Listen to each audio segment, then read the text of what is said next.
što može. Sve djeca voli da bude viljuškar. Viljuška je isto.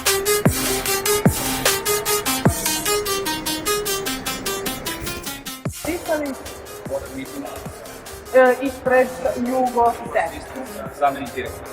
tako, recite mi, nalazimo se na sajmu elektromobilnosti, svakako da je vaš stand i vaša ponuda po svemu jedinstvena.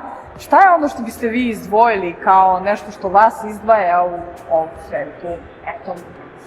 Mi smo u skladu sa sajmom elektromobilnosti vidjeli priliku da pored električnih automobila ponudimo tržištu i prezentujemo električne viljuškare koji su, kažemo, kompatibilni sa celom ovom idejom elektromobilnosti.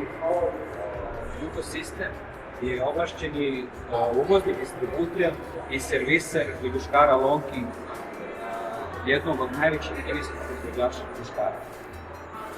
Pored elektroviljuškara, fabrika Lonking proizvodi i dizel viljuškare i plinske viljuškare, ali bez obzira što smo sada na sajmu elektromobilnosti, smatramo da su električni viljuškari nešto što je sadašnjost i budućnost i da su sve prednosti na strani električnih viljuškara u odnosu na ove klasične, da kažemo, dizele i plinske. Oni su pre svega ekološki, zatim nema buka, nema vibracija, finansijski su isplativi zato što je još uvek punjenje električnih viljuškara je daleko jeftinije nego potrošnja fosilnih goriva, brži su i brže se kreću i brže podižu, tako da su sve prednosti na strani električnih viljuškara i u skladu sa tim mislim da na ovom sajmu prezentaciju. Kada govorimo o bezbednosti, ima li još uvek bojazni među građanima, evo sad i posetiocima, da li su to neka od pitanja onog koji se bave upravo ovim poslom, da li ima bojazni kada je reč o bezbednosti korišćenja upravo ovakvih elektroviljuškara?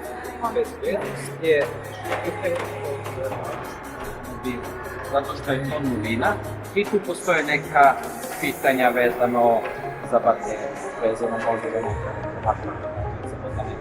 Kod viljuškara je elektroviljuškar je standard već nekih 10 godina i to je ono što su ljudi navikli i ono što, kažemo, nema nekih takvih bojazni, to je već se kroz praksu pokazalo kao potpuno bezbedno.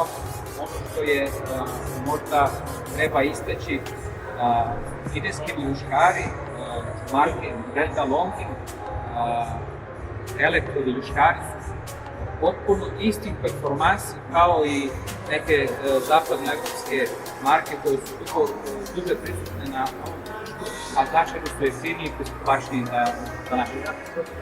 Dakle, ne donosite mnogo novina, ali svakako nastavljate nešto što već postalo tradicija. Da, nastavljamo nešto što već postoji, ali dosta povoljnijim cenama za naše. Hvala vam najviše.